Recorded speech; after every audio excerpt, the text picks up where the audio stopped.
Alright, so now we're going to talk about coolant temperature sensor.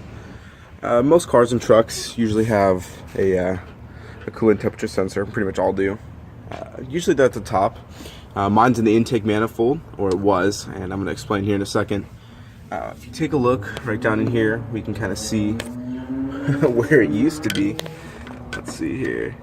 Right down in there, this little circle is where it used to be, and I had over tightened it and I just snugged it a little bit too much, and it happened to snap off.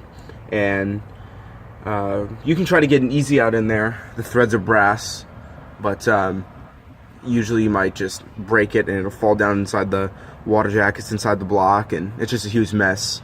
You can additionally try to take off the intake manifold, but everyone knows that's a pretty huge job.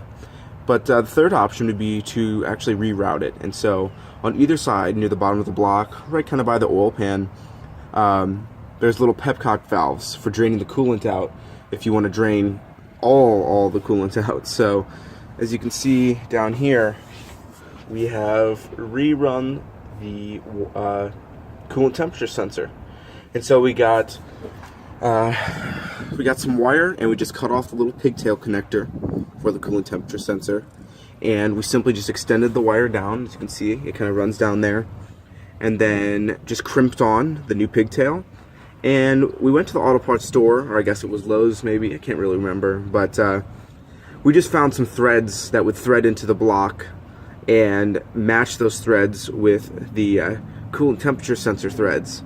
And so we found this little two-way adapter, and they're real small, and we just screwed the coolant temperature sensor in, and then that adapted to fit inside where the little pepcock was.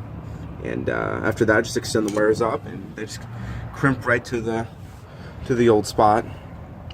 And the benefit of doing this is you wouldn't have to do any of the work here trying to easy out it out or take off your intake manifold, and it gets a pretty accurate reading down there.